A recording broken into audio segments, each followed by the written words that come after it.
Bismillahirrahmanirrahim. Assalamualaikum warahmatullahi wabarakatuh. Salam sejahtera untuk kita semuanya. Om Swastiastu, salam, namo buddhaya, salam kebajikan. Baik, kembali lagi kita ke titik temu, menyambung cerita menginspirasi harapan. Boleh gitu. Sebelumnya ingin saya sampaikan bahwa titik temu ini adalah wadah atau aspirasi bagi siapapun yang ingin berkontribusi terhadap demokrasi dan pembangunan. Kami tegaskan dari tim titik temu bahwa titik temu tidak berpihak atau tidak berafiliasi terhadap kepentingan politik salah satu kelompok manapun. Jadi ini titik temu ini benar-benar profesional media, pure business media gitu kan. Ya makanya setiap isu yang kita bawa ke titik temu ini kita selalu berusaha untuk cover both side ya. Ya saya pikir bahwa tujuan titik temu hanya 4 poin: to inform, to educate, to entertain, dan tentu saja yang terakhir adalah to business ya. Gitu kan. Baik, hari ini kita akan membahas tentang perkembangan atau transformasi ketenagakerjaan di Kabupaten Karawang. Bersama kita sudah ada yang cantik-cantik, yang ramah, yang murah senyum, yang kita kenal. Langsung aja kita sapa. Ada Kepala Disnaker Karawang, Ibu Haja Rosmalia Dewi. Bu, betul ya namanya ya? Bu Rosmalia Dewi. Sehat Bu, kabarnya Bu? Alhamdulillah sehat. Terima kasih sudah diundang. Keluarga anak sehat? Alhamdulillah sehat. Sehat semua ya. Lagi sibuk apa nih selain di luar kedinasan? Sibuknya ya alhamdulillah ya, saya tidak punya bisnis yang terlalu menyita waktu. Jadi fokus untuk permasalahan ketenagakerjaan. Okay. Jarang-jarang juga loh kepala dinas dari kaum Hawa ya di Karawang. Baru Disnaker doang ya? Yang lain ada nggak ya dinas yang lain? Ada 3. Oh ada 3 ya? Ya salah satunya Bu Rosmalia ini kan buka di sini. Bu, mungkin sedikit banyak pengen sedikit gali lah jauh lebih tentang profiling tentang Bu Kadis. Saya dengar juga kabarnya dulu bukan lahir di Karawang ya? Sebenarnya bukan asal Karawang. Asli mana tuh? Saya aslinya dari Sumatera Selatan, dari Palembang. Tahun 96 saya mengikuti seleksi CPNS di Kementerian Dalam Negeri untuk formasi seluruh Indonesia. Saya juga tidak pernah membayangkan akan ditempatkan di Karawang. Waktu itu statusnya udah berkeluarga? Waktu itu status sudah berkeluarga, tapi saya tinggal di Jakarta. Oh, oke. Ya. Saya pertama kali terima SK, kaget juga ya, ditempatkan di kantor Mawil Hansip Kabupaten Karawang. Saya belum tahu itu Kabupaten Karawang seperti apa. Ya saya sampai di Kabupaten Karawang, ya alhamdulillah sebenarnya rekan kerjanya laki-laki semua. Ya saya jalani dengan baik. Tahun 2000 itu ada otonomi daerah. Saya dipindahkan ke Dinas Lingkungan Hidup Kabupaten Karawang. Pada waktu itu namanya Dinas Lingkungan Hidup sebagai Kasubag Kepegawaian. Oke. Jadi saya meniti karir benar-benar dari Kasubag gitu ya. Dari staf di Mawil Hansip, dari menjadi Kasubag Kepegawaian, terus pindah menjadi Kasubag Umum, Kasubag Program. Terus pada tahun 2004 saya dipindahkan ke bidang, pada waktu bidang pengendalian dampak lingkungan. Jadi mulai tahun 2000 sampai dengan 2012 karir saya di Dinas Lingkungan Hidup. Jadi hampir semua jabatan saya pernah duduki di Dinas Lingkungan Hidup. Muter-muter di sini. Belum jadi kepala dinas. Sekdis sudah pernah ya? Iya. Tahun 2012 saya pindahkan ke dulu namanya BPMPT. Iya, BPMPT. Ya, sebagai Kabid Pengolahan Perizinan. Sampai dengan tahun 2016 balik lagi ke Lingkungan hidup. Sekdis itu ya? Ya, enggak, jadi belum. Kabid dulu. Kabid dulu. Masih Kabid waktu itu Kabid Pelestarian Lingkungan Hidup. Pada tahun 2017 saya diangkat menjadi Sekdis di Dinas Lingkungan Hidup dan Kebersihan. Pada tahun 2021 saya dipindahkan menjadi Sekdis di Dinas Tenaga Kerja. Kaget juga saya, tidak pernah terbayangkan. Zaman Kadisnaker zaman almarhum bukan itu? Belum, sudah bukan zamannya PLT Pak Asip. Oh, Pak Asip, oke. Waktu itu memang kosong posisi sekdisnya. Saya ditempatkan di Dinas Tenaga Kerja yang walaupun melatar belakang saya sarjana hukum, tapi sepanjang karir saya belum pernah menangani masalah ketenaga kerjaan. Kaget. Sebenarnya saya sangat kaget ya, tidak pernah ada di dalam bayangan saya, tidak minta, tidak. Ini tiba-tiba saya dipindahkan ke Dinas Tenaga Kerja.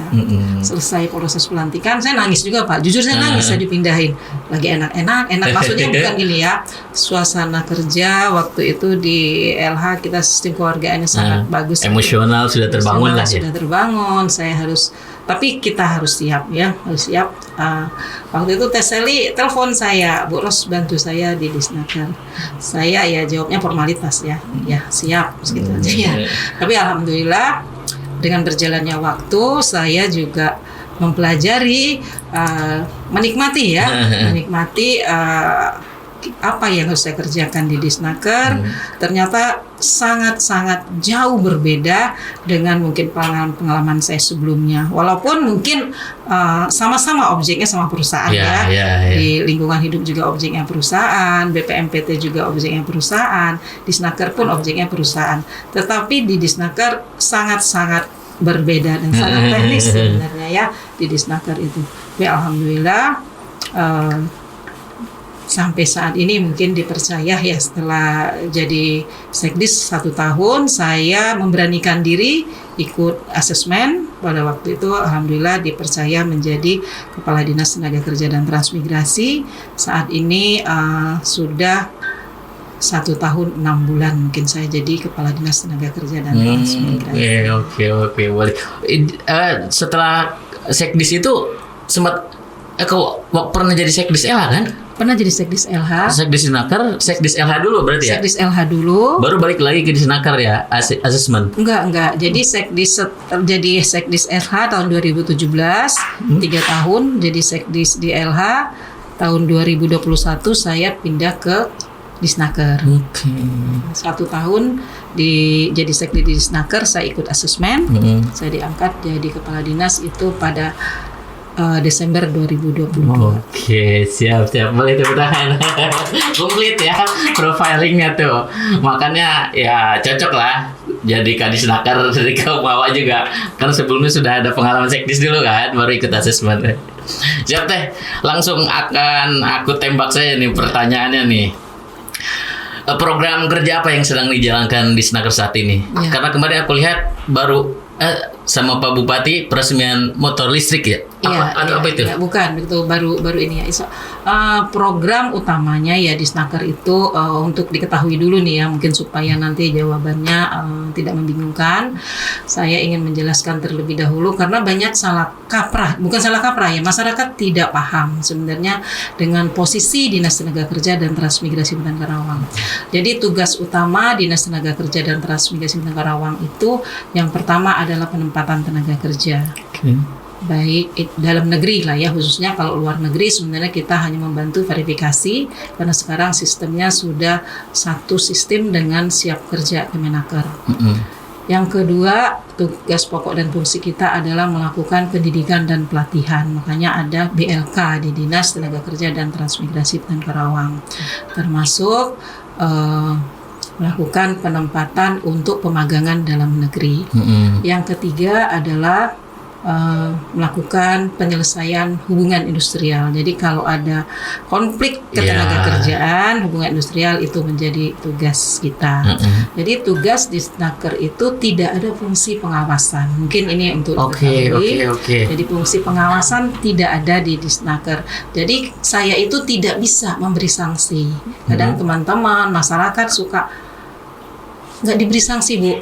tidak ada kewenangan. Kalau sanksi pengawasan kewenangannya siapa? Itu kewenangannya Dinas Tenaga Kerja Provinsi yang pelaksanaannya dilakukan oleh UPTD Ketenagakerjaan wilayah 4 itu membawahi Karawang, Purwakarta, Bekasi dan Subang. Sangat banyak sekali sebenarnya. Siap. Itu mungkin harus lebih diketahui dulu. Terus apa program kerja yang saat ini dilakukan oleh Dinas Tenaga Kerja? Sesuai dengan kewenangan, tugas utamanya Dinas Tenaga Kerja itu bagaimana memberikan kesempatan kerja ataupun peluang kerja kepada masyarakat yang sebesar-besarnya. Ya, mungkin saat ini kami punya namanya satu aplikasi namanya Infoloker ya. Infoloker ini adalah aplikasi yang dimiliki oleh Dinas Tenaga Kerja dalam pelayanan masalah ketenagakerjaan. Jadi isinya selain informasi lowongan pekerjaan, informasi pemagangan, pencatatan PKWT, pencatatan PKB, pengasahan PP, sudah kita lakukan semuanya secara digital. Jadi tidak perlu lagi datang ke Disnaker sebenarnya, termasuk pembuatan kartu AK1. Makanya Disnaker merupakan salah satu dinas penyumbang SPBE tertinggi sebenarnya untuk Kabupaten Karawang. Karena apa? Karena semua layanan Disnaker sudah dilakukan secara digital. Untuk Infoloker itu apa data-data perusahaan yang menyediakan Infoloker itu Disnaker yang meminta? Apa itu kewajiban perusahaan untuk menyetor, memberikan laporan ke Disnaker? Nah, bagus sekali pertanyaannya. Jadi tadi kalau untuk Infoloker, saya yakin ya perusahaan juga ada yang mau, ada yang enggak gitu ya. Jadi bagaimana? Karena semua layanan kita itu ada di Infoloker, perusahaan untuk mendapatkan layanan ya harus membuat akun. Jadinya. Jadi untuk mencatatkan PKWT harus membuat akun Infoloker. Jadi hanya ada satu akun, nanti bisa digunakan untuk semua layanan. Itu kewajiban bukan? Enggak. Sebenarnya wajib atau enggak? Kalau dia tidak membuat akun Infoloker berarti kan tidak bisa dong melakukan pencatatan PKWT-nya. Oke. Terus kalau perusahaan tidak mencatatkan PKWT-nya dalam waktu 7 hari, itu kan karyawannya harus diangkat menjadi karyawan tetap. Itu konsekuensinya. Jadi perusahaan mau tidak mau harus membuat akun di Infoloker. Oke, siap. Bu Kadis, tadi kan salah satu bahwa tugas di Disnaker itu soal BLK ya, Balai Latihan Kerja. Itu hari ini posisinya ada berapa? Setiap kecamatan itu ada BLK nggak sih? Belum ya. Sebenarnya kita sudah punya tanah di 4 dapil. Cuma yang sudah dibangun saat ini baru di Pangkalan. Baru satu ya di Pangkalan. Baru kita punya 2. Satu yang ada di Karawang yang menyatu dengan Dinas Tenaga Kerja dan Transmigrasi Kabupaten Karawang. Satu lagi ada di Loji di Pangkalan. Ya mungkin butuh khusus untuk beberapa kecamatan yang ada industrinya ya, yang harus lebih prioritaskan BLK ya. Betul. Kemarin juga mungkin kita sudah ngobrol ya dengan beberapa perusahaan juga. Silahkanlah, mungkin kita punya tanah, apakah nanti sistemnya mereka yang bangun ataupun mungkin kolaborasi ataupun mungkin nanti dengan APBD. Yang jelas mungkin kita juga memerlukannya bukan hanya untuk industri saja ya, ke depan dengan saat ini kita sedang memasuki era era ledakan jumlah penduduk ya, harus dicari solusi bagaimana mau diapakan nih energi yang luar biasa yang ada pada masyarakat kita ini kan. Oke. Hari ini berarti tema ini soal UMK. Berarti posisi UMK Karawang hari ini kedua berarti ya? Betul. Setelah Bekasi ya? Betul. Di angka berapa sih? 52 di angka 5.257.834. Naik apa turun itu dari sebelumnya? Naik sedikit, naik 81.650. Oh, kalau Karawang cenderung naik sih ya setiap tahunnya. Tapi kenaikannya kecil. Kenaikannya tidak seperti dulu ya. Kenaikannya 3 tahun terakhir itu relatif mungkin menyeimbangkan lah dengan daerah-daerah lain. Pengaruhnya apa? Apakah masih ada faktor pengaruh pasca COVID di situ? Jadi Pak, kalau untuk upah sebenarnya ini sudah ada ketentuan, sudah ada rumusan di PP 51 tahun 2023. Itu rumusan upah itu sudah dibuat formulasinya dengan rumusan tertentu yang ditentukan oleh negara ya, dengan PP itu. Jadi kita hanya mengikuti saja. Termasuk inflasi juga ya, di salah satu faktornya.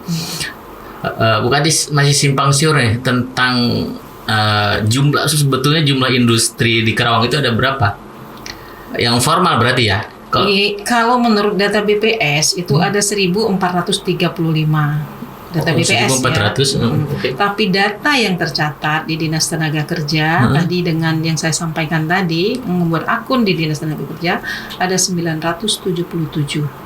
Oke, yang formal itu ya? Iya, 977. Ya, artinya yang formal ini berarti yang industri ya? Betul, yang mencatatkan PKWT, yang memiliki PP, yang memiliki PKB. Nah, kalau industri kan harus punya itu, Pak. 900 berapa? 977. 977.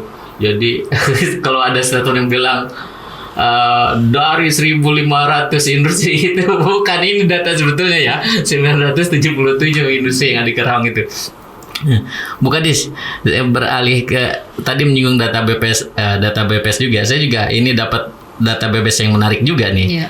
Tentang jumlah angkatan kerja pada Agustus 2023 sebanyak 1,227 juta orang, naik 31,440 ribu orang dibanding Agustus 2002. Tetapi tingkat partisipasi angkatan kerja TPAK turun sebesar 2,12 persen dari 65,51% menjadi 63,40% pada Agustus 2003. Itu faktornya apa sih? Satu sisi angkatan kerja ini naik ya, tapi kok TPATK-nya itu tingkat partisipasi malah menurun. Ada beberapa faktor ya Pak ya. Sebenarnya industri ini sama kayak kita Pak ya. Ada kalanya sehat, ada kalanya mungkin muriang, ada kalanya sakit, bahkan ada kalanya mungkin kolap seperti itu ya. Ya jadi sebenarnya pasca COVID masih terjadi fluktuasi industri ini masih luar biasa ya, berbagai faktor termasuk faktor global.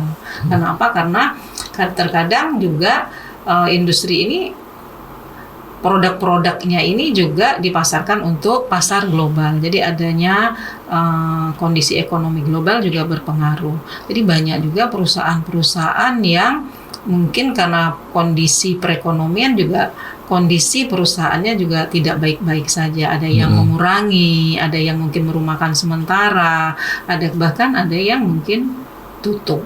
Tidak semata-mata oleh upah yang tinggi. Sebenarnya ya tadi banyak faktor yang menyebabkan, termasuk dengan adanya revolusi industri ya. Betul. Otomatisasi ya, sehingga banyak perusahaan-perusahaan juga mungkin yang mengalihkan teknologinya dari penggunaan tenaga manusia menjadi beralih menggunakan otomatisasi. Itu benar-benar berpengaruh ya. Betul. Catatan berapa persen penurunan tuh? Betul Pak. Bahkan ya banyak yang ada beberapa perusahaan juga mereka ya beralih banyak menggunakan tenaga mesin gitu ya. Ya terutama industri-industri otomotif ya. Iya. Yang itu ya. Industri-industri besar kebanyakan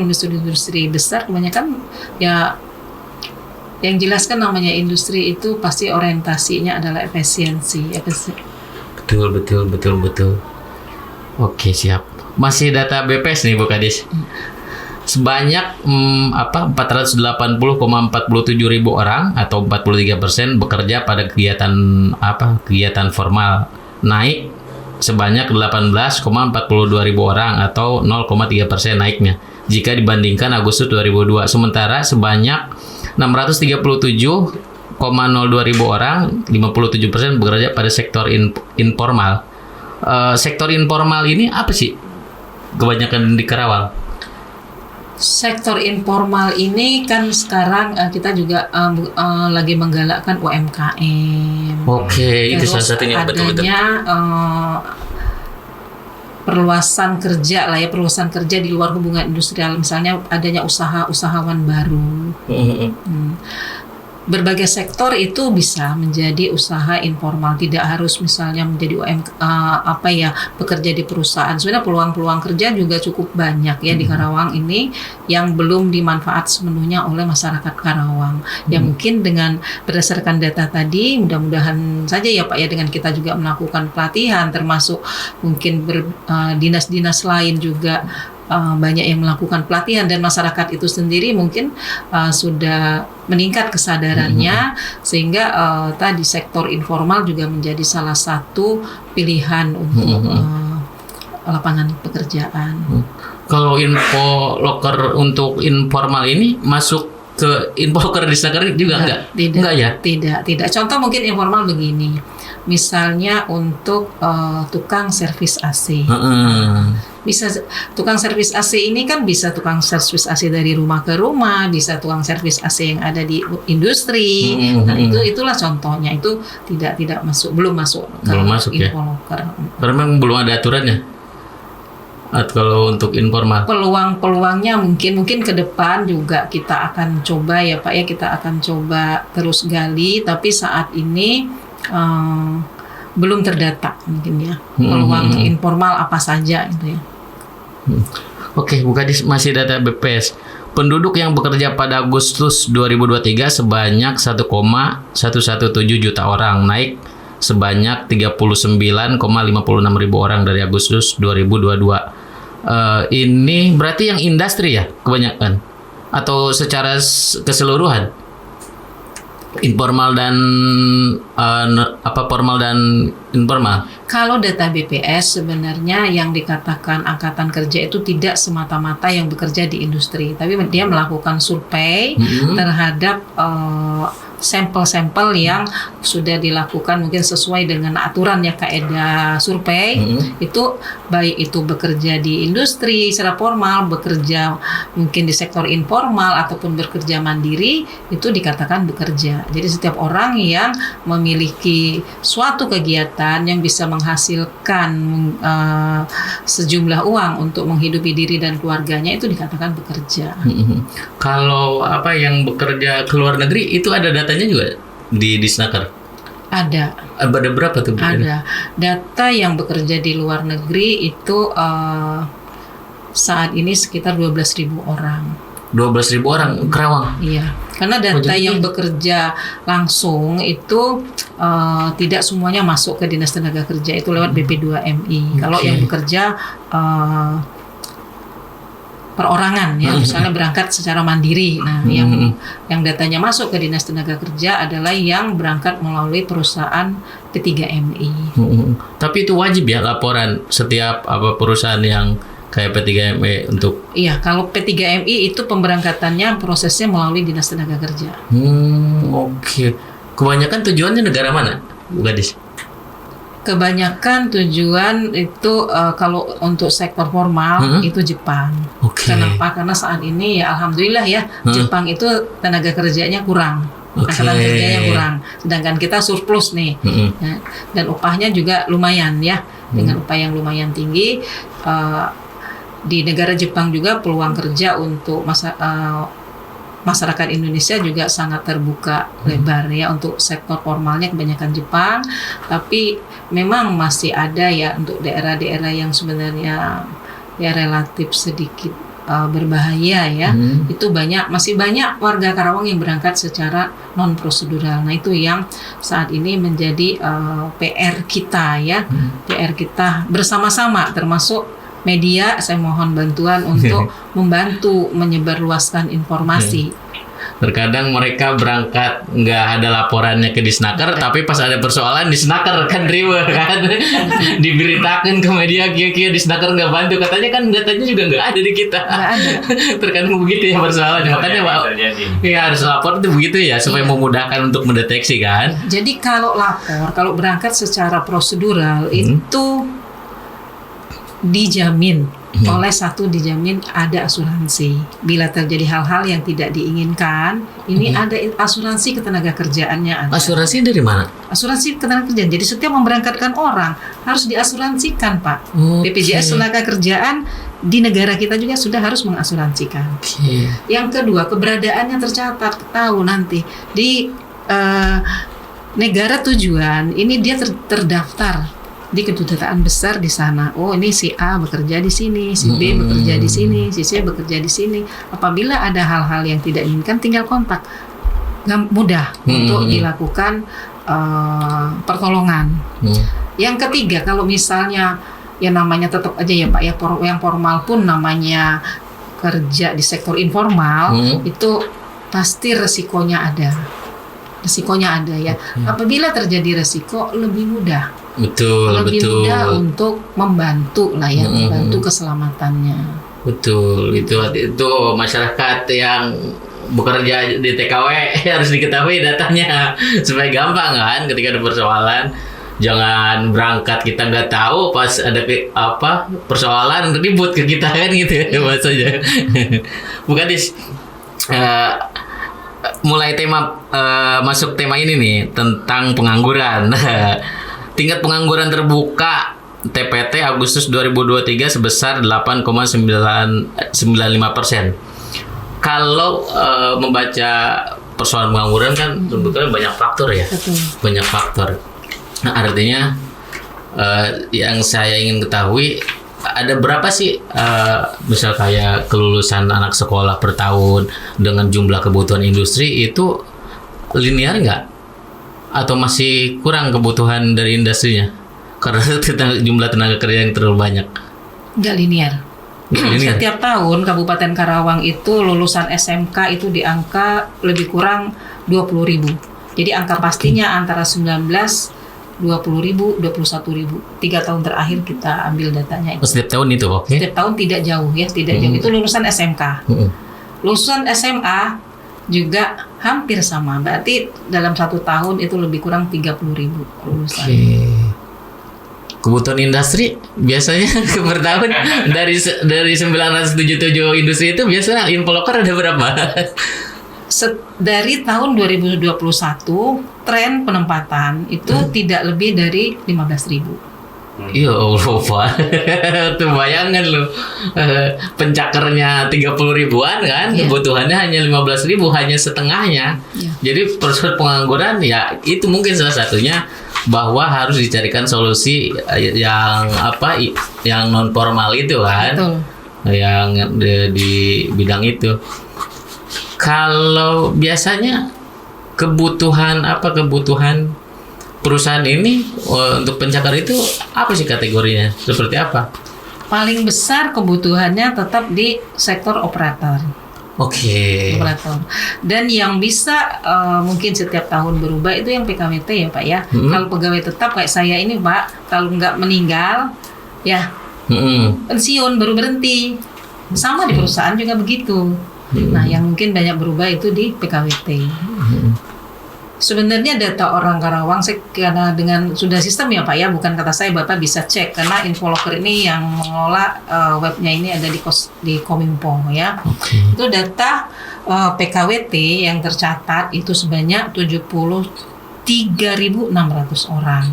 Orang Karawangnya tahun 2023 itu sebanyak 37.258. Ini KTP 3215. Bukan KTP luar ya, pindah ke Karawang ya. Berapa? 35.000? 37.258. Ini KTP 3215. Berarti benar KTP yang diterbitkan di Karawang ya, bukan KTP yang 21 sekian dari Karawang ya. Jadi kita, karena dengan sistem akhirnya kita bisa menarik data yang akurat. Berarti sudah sekitar 54% orang Karawang itu sudah bekerja di industri, yang hampir mendekati Perda kan 60%. Nah ini juga ternyata dengan angka begini pun masih banyak. Kenapa? Karena memang jumlah angkatan kerja ini sangat tinggi. Sangat tinggi. Jadi kita sudah punya Infoloker bagaimana memproteksi orang Karawang gitu ya. Tapi ternyata masih juga perlu mungkin strategi lain. Ya mungkin kemarin dilihat ya, kemarin kita lapor ke Pak Bupati, saya waktu itu juga sudah sosialisasi di KIIC, mengajak para kepala sekolah bahwa kita harus duduk bareng, tidak bisa hanya oleh Disnaker sendiri. Kenapa? Karena saya ini terima produk sudah jadi ya Pak ya, tinggal menjembatani. Disnaker itu menjembatani Pak. Oke. Menjembatani antara lulusan dengan perusahaan. Ya tetap perusahaan pasti akan mencari sumber daya yang kompeten, yang sesuai. Nah, apakah pendidikan yang kita lakukan memang sudah sesuai dengan yang dibutuhkan industri? Itu yang menjadi pertanyaan. Maka kita akan lakukan, walaupun ini program jangka panjang, ini adalah bagaimana link dan match. Walaupun ini sudah lama sebenarnya program ini ya, tapi sepertinya masih belum dilakukan secara benar-benar serius ya. Jadi mulai saat ini kita akan mencoba, kita ajak semua pihak untuk sama-sama peduli, sama-sama mungkin menurunkan ego, sama-sama membantu penyelesaian masalah ini. Kalau tidak kita lakukan penyelesaian, tidak mencari jalan keluarnya, saya yakin 3 atau 4 tahun ke depan ini akan menjadi permasalahan sosial. Kenapa? Dengan angka yang menumpuk. Sosial, bisa kriminal, bahkan yang lebih ekstrim ya. Ini kan energi luar biasa Pak. Anak-anak muda ini punya energi luar biasa kan ya. Besarnya yang harus kita salurkan kemana ini energi ini yang harus ditempatkan. Makanya kita minta kepada sekolah dan industri untuk sama-sama duduk bareng. Sebenarnya industri itu butuhnya apa? Nah, harus ngomong ya, jangan diam-diam saja. Butuhnya apa gitu kan? Misalnya butuhnya tukang stamping yang begini, ayo dididik di sekolah. Punya sekolah binaan. Sekolah juga begitu, harus membuka diri. Kita sampaikan ke kepala sekolah. Jadi image-nya sekolah binaan ataupun sekolah industri, kelas industri, link and match itu harus sama-sama menguntungkan. Harus sama-sama menguntungkan. Jangan ada misalnya image membuat industri takut. Maksud saya membuat industri takut sekolah binaan nanti harus ada cost yang besar gitu ya. Nah, kemarin juga dengan beberapa kepala sekolah kita sudah sepakat adanya kelas industri ini berdayakan semua potensi yang ada di sekolah. Perusahaan saat ini misalnya mampunya hanya mengajar saja. Oke, kita terima. Ya nggak mungkin kan Pak ya, kalau sudah mengajar, sudah tahu nih karakter muridnya seperti ini, selama 3 tahun udah capek-capek ngajar, kalau ada peluang nggak diambil kan? Nah itu yang akan kita lakukan. Misalnya sudah percaya, nggak mungkin lah Pak ya kalau ada CSR-nya kan, harusnya kan bisa ke sana. Betul. Tapi harus diawali dengan saling percaya dulu, saling yakin gitu ya. Mulai dari apa yang bisa kita lakukan. Mulailah dari hal yang paling kecil. Kenapa? Antara kita orang Indonesia, Pak ya, orang Indonesia, orang Sunda, orang manapun gitu ya, bekerja di perusahaan Jepang, kebanyakan perusahaan asing lah, yang otomatis budayanya berbeda dengan budaya kita. Budaya kita kan banyak senyum, ramah, mungkin banyak ngopi gitu ya. Sedangkan budaya mereka kan kerjanya kerja keras ya. Iya, disiplin banget.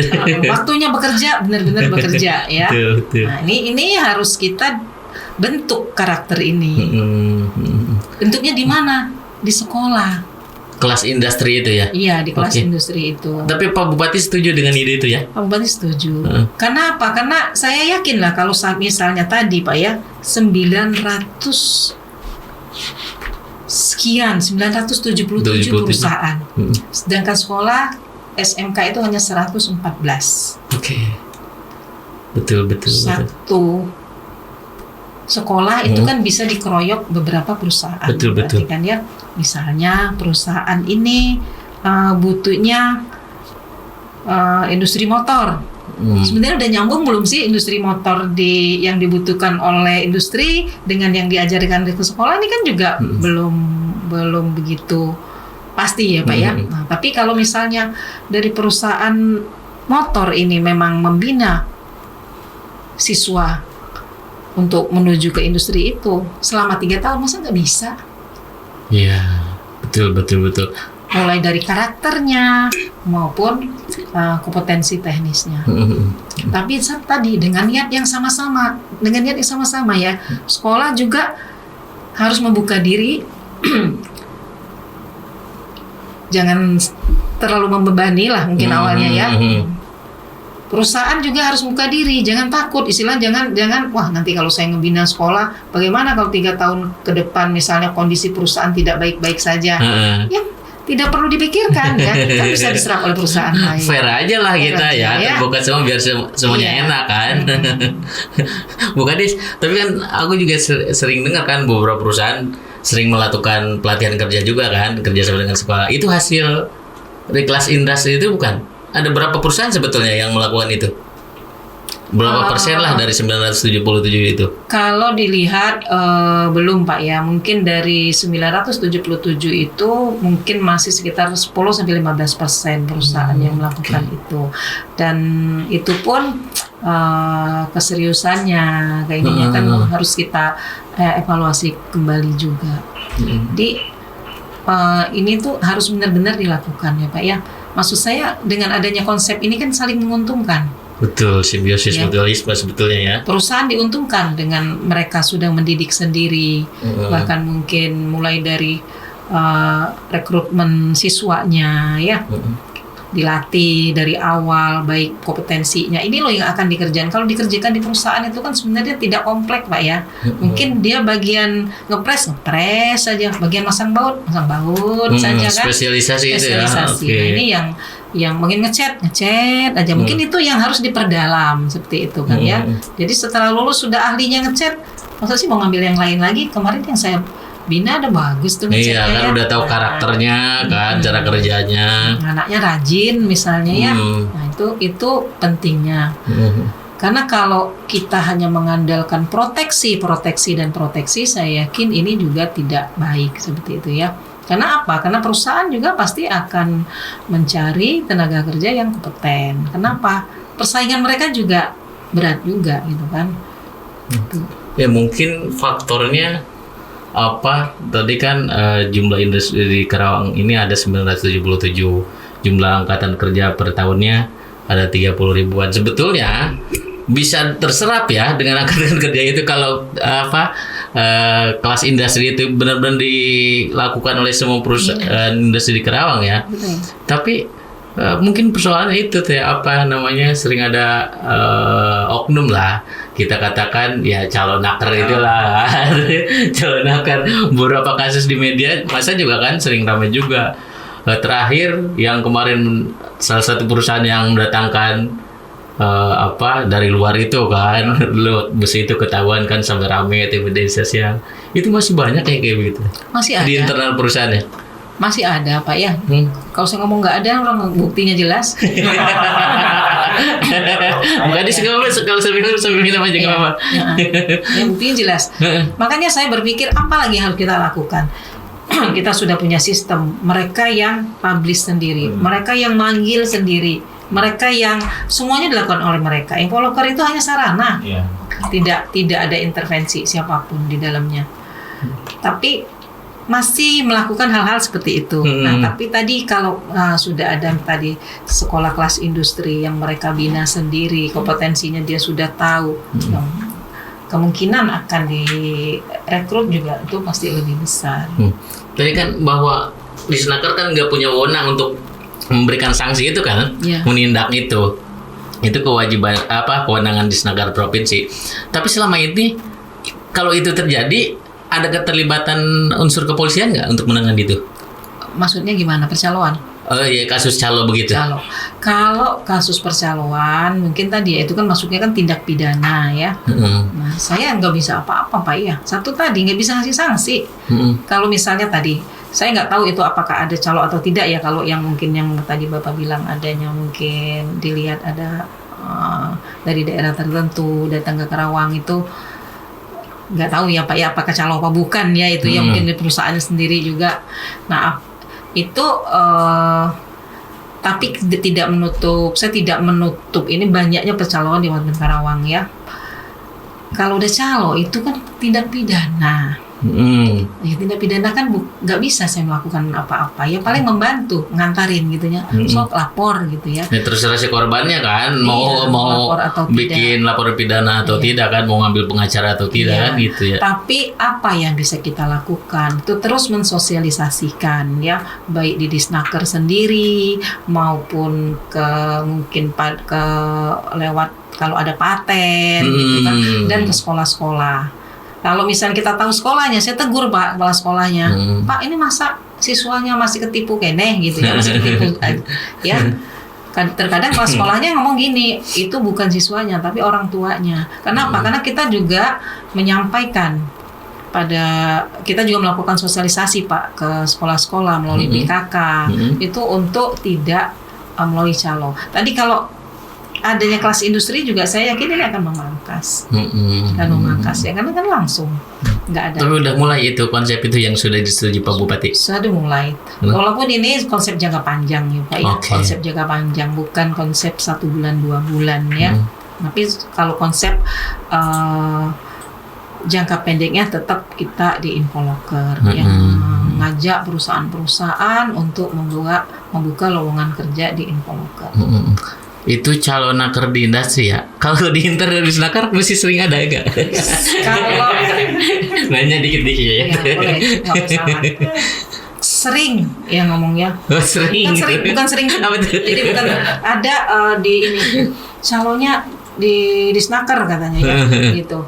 Saya bilang tolong sampaikan kepada saya. Tolong sampaikan kalau memang ditemukan. Tapi kan saya tidak bisa membuat isu ya Pak ya. Kita tidak bisa percaya dengan isu. Cara menyampaikannya? Silakan pihak-pihak yang tadi merasa dirugikan mungkin oleh oknum misalnya yang ada di Disnaker. Kalau itu ASN, saya udah komitmen dengan Pak Bupati. Silakan apa itu dipindah, apakah itu disanksi pegawaian ya. Nah, itu kalau dilakukan oleh ASN. Tapi kalau dilakukan oleh THL, langsung saya pecat. Hati-hati deh loh. Ya, pecatnya nggak peduli Pak. Saya berjalan lurus saja gitu ya. Orang nggak lihat aja kiri kanan terserah lah gitu ya. Tapi kalau itu THL saya pecat. Tapi kalau ASN saya lapor Pak. Ini ternyata ada bukti. Tapi maaf ya, sampai hari ini saya belum menemukan adanya bukti orang Disnaker yang katanya begini-begini itu belum ada. Tapi kalau pernah dulu awal-awal saya masuk Disnaker, bahkan pernah dari Polsek Lari juga menemui saya, transaksinya terjadi di Disnaker Bu katanya. Ada yang di tempat fotokopi di depan, ada di warung gitu ya, di tengah itu. Makanya apa upaya saya mulai dari depan sampai ke belakang itu saya pasang hati-hati calo. Terus pernah itu Pak dari kepolisian mungkin dia ngadu ke Polsek Lari, penipunya itu menggunakan baju coklat. Baju coklat pakai namanya nggak ada. Tidak ada nama orang. Biar disangka orang dinas kali ya. Biar disangka orang dinas. Terus saksinya di situ Bu katanya, pakai baju coklat. Namanya nggak ada Pak. Saya ya sebetulnya kalau saya ini sebagai penjakar mau bayar ke oknum calo pun di Disnaker juga nggak apa-apa asal masuk kerja aja kan. Cuma kan persoalannya ketika udah bayar dalam 3 bulan nggak ada kabar, itu yang jadi persoalan sebetulnya. Yang bahaya di situ. Saya punya staf itu Pak 140 orang. Kalau bilang misalnya saya menjamin semua, gimana saya menjamin orang Pak ya? Tapi saya perlu bukti. Betul. Saya tidak mau isu. Saya bilang silakan.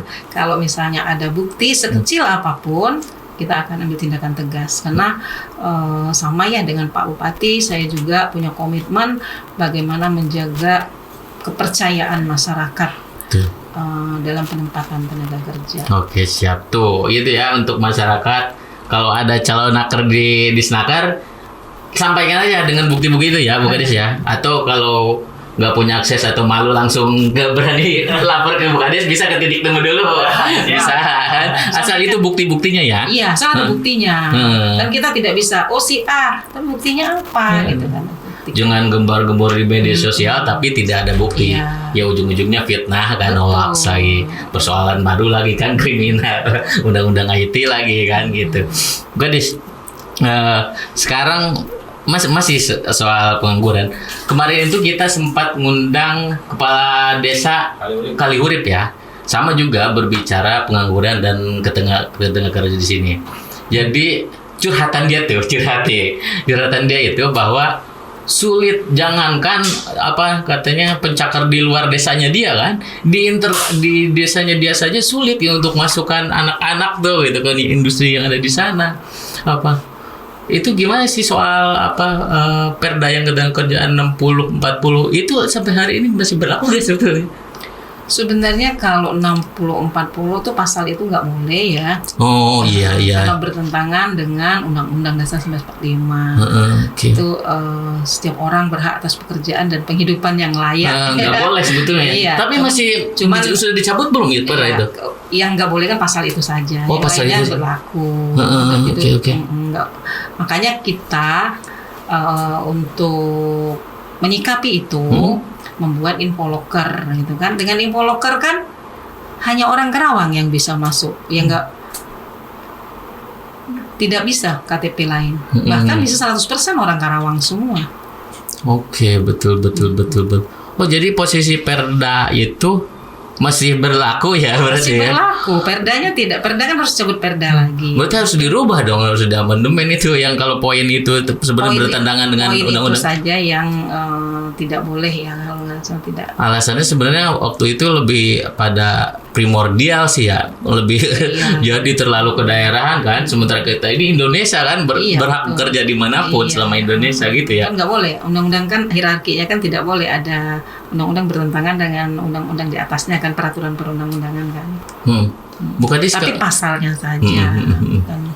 Kalau ada semacam kades begitu, saya sulit nih masukin anak-anak buat ke industri di kampung saya. Itu bisa minta bantuan dari desa kan ya? Bisa. Kalau kan dia satu sisi diserang juga kan sama masyarakat. Macam kades kan nggak bisa apa-apa, itu industri di samping kita. Jadi saya membantu Pak ya, sama lah mungkin ya kalau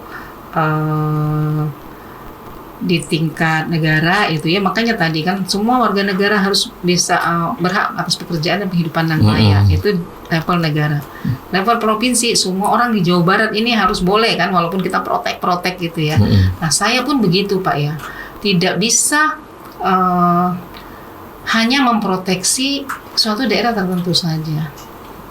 Saya bekerja di Kabupaten Karawang harus memberi kesempatan yang seluas-luasnya bagi masyarakat Karawang.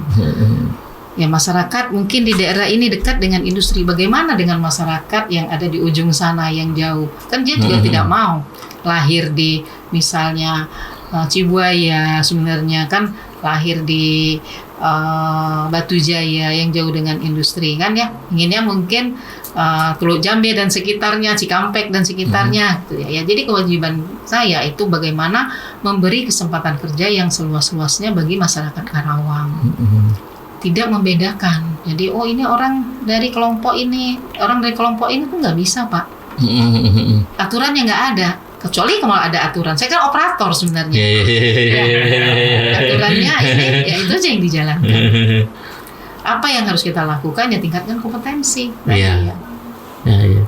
Itu untuk Pak Kades Kalihurip nih. Infoloker juga banyak ya Teh. Sekarang ada berapa tuh? Ya coba tuh sekolah-sekolah di sana kerja sama perusahaan yang ada di ya. Betul. Bisa tuh Pak Kades Kalihurip misalkan mengumpulkan kepala sekolah yang ada di sana kan. Kemudian komunikasi koordinasi sama Disnaker kan untuk disambungkan ke perusahaan itu. Kan bisa kan untuk nanti kan udah nyambung berarti kan ya. Itu kan tidak perlu 60-40 saya semuanya juga bisa ya. Bisa juga. Karena berbicara 60-40 itu sebetulnya tadi Bu Kades menjelaskan bahwa sudah sampai 50 berapa? 54% gitu kan tenaga kerja Karawang yang kerja di industri sudah banyak sebetulnya. Cuma tinggal dimaksimalkannya adalah dari kelas industri itu kan biar terserap semua itu ya bukan saja. Dari kebutuhan industri, bukan dari pencari kerja ya. Ya sebenarnya kita juga yang mungkin ke depan harus dengan potensi industri ini luar biasa. 977 perusahaan industri ini kalau misalnya industri ini juga menggait UMKM ya, tapi menggait dalam arti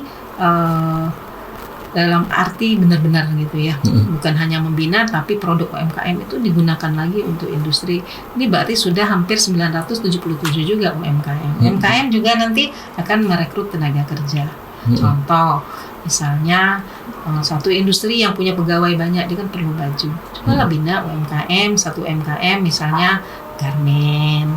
Kan tidak harus semuanya ke industri. Ada yang kerja di UMKM-nya nanti terserap juga. Betul. Ada industri misalnya membuat motor misalnya.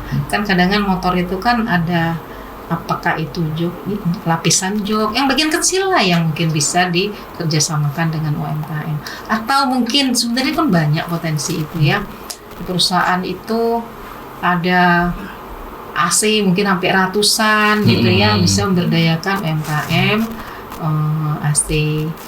Yang penting ada itikat baik lah ya untuk kita bersama-sama untuk saling memberdaya. Jadi tidak semuanya juga nanti sumber daya yang luar biasa besar ini hanya terkumpul di industri pokoknya saja. Siap. Bu Kadis, pertanyaan terakhir soal outsourcing nih. Ada berapa outsourcing di Karawang? Peranan terhadap ketenaga kerjaan sampai sejauh mana? Iya, outsourcing itu ada tadi saya minta data ke bidang, ada 87 outsourcing di Kabupaten Karawang. Oke. Banyak ya. Peranan sampai sejauh ini membantu nggak? Saya bingung ya kalau jawab semua membantu. Kalau dia itu koordinasi ya sama di Senakar. Jadi outsourcing ini dilindungi undang-undang ya. Dilindungi undang-undang, membantu mungkin ya perusahaan gitu kan ya. Kalau izinnya juga semua dari pusat oleh OSS. Jadi bukan di Dinas Tenaga Kerja. Oleh OSS. Seperti itu Pak. Berarti kebanyakan nggak ada komunikasi ya, koordinasi. Karena mungkin bukan kewenangan. Tidak perlu koordinasi, memang aturannya tidak gitu. Harus koordinasi. Dia memang sih kalau izin outsourcing itu berlaku seluruh Indonesia. Memang kalau persoalan kayak ketenaga kerjaan, kayak pendidikan sekarang udah ditarik semua ke provinsi kan? Betul. Betul, tidak perlu outsourcing. Bu Kadis, nggak kerasa nih udah hampir mau 1 jam kita ngobrol sama Bu Kadis. Ya mungkin semoga bermanfaat lah informasi apa yang disampaikan. Yang jelas kita sama-sama memiliki niatan baik untuk menyelesaikan persoalan pengangguran di Karawang kan, gitu. Kadis, terakhir saya ingin memberikan closing statement kepada Bu Kadis. Apa yang kira-kira perlu disampaikan kepada masyarakat nih, khususnya para pencari kerja nih, khususnya terkait infoloker itu kan, serapan tenaga kerja dari infoloker itu. Mangga Bu Kadis. Ya. Baik, kepada masyarakat pencari kerja di Kabupaten Karawang, yang pertama hati-hati jangan sampai terjerat calo tenaga kerja ya. Cari informasi lowongan tenaga kerja yang resmi itu ada di infoloker karawangkap.go.id, itu bisa diakses di sana. Terus selanjutnya juga tingkatkan kompetensi kita untuk mempersiapkan diri memasuki dunia kerja. Sebelum bekerja itu dilakukan tes seleksi ya. Kebanyakan masyarakat Karawang itu gagal di seleksi. Ya mau tidak mau, suka tidak suka, perusahaan melakukan itu ya kita harus persiapkan. Tesnya kebanyakan itu lemahnya di psikotes, contohnya matematika ya, dan sebagainya lah. Sebenarnya ini bisa dipelajari, cuman tidak bisa dipelajari mungkin secara instan ya. Saya mohon kepada pencari kerja, terus kepada sekolah-sekolah juga, selain fokus sesuai dengan mungkin kurikulum pembelajaran, terutama SMK, persiapkan juga anak didiknya untuk seleksi masuk kerja. Saya yakin untuk contoh-contoh soalnya banyak, bisa secara online juga itu bisa dipelajari. Ya, Kalau kita nilainya sudah bagus, saya yakin perusahaan itu dulu. Jadi kalau misalnya dicari tukang las, belum dites las, tapi dites dulu psikotes. Nah, harus lolos dulu itu ya. Nah, jadi jangan misalnya daftar di Infoloker, panggil tes, tapi tidak mempersiapkan diri. Siapkan diri Anda dengan baik. Terus selanjutnya juga saya menghimbau kepada semua masyarakat Kabupaten Karawang untuk saling melindungi. Kita lindungi diri kita, lindungi keluarga kita dari calo-calo tenaga kerja, terutama tenaga kerja untuk keluar negeri. Apabila ingin bekerja ke luar negeri, silakan, tidak ada larangan. Ini lakukan sesuai dengan prosedur, datang ke Dinas Tenaga Kerja, cari informasi yang benar bagaimana proses untuk pemberangkatan keluarga ke luar negeri. Sayangi diri Anda, sayangi keluarga Anda. Mudah-mudahan orang Karawang sejahtera semua. Alhamdulillah. Kalau batas usia bekerja di industri ada batas usia nggak? Katanya kalau udah lewat 20 udah nggak bisa. Kalau batas usia itu kan kita tidak bisa intervensi. Itu perusahaan yang punya kebijakan. Tapi tadi upaya yang kita lakukan bagaimana menyiasati warga kita yang sudah berumur di atas 22 tahun atau 23 tahun gitu ya. Nah, itu lowongan kerja apa yang masih dibuka atau diperlukan. Makanya insya Allah mulai bulan ini kita akan buka satu jenis pelatihan lagi outlet. Oke, yang siap. tidak terlalu dibatasi usia. Oke. Snaker ya. Podcast di Snaker ya, boleh ya. Hatur nuhun, salam sama keluarga di rumah, sama teman-teman di Snaker. Sehat-sehat selalu, Kades. Demikian sahabat podcast itu. Selesai sudah kita berbincang dengan Kepala Disnaker Karawang, Bu Hajar Rusmalia Dewi. Sampai berjumpa di titik temu berikutnya. Salam.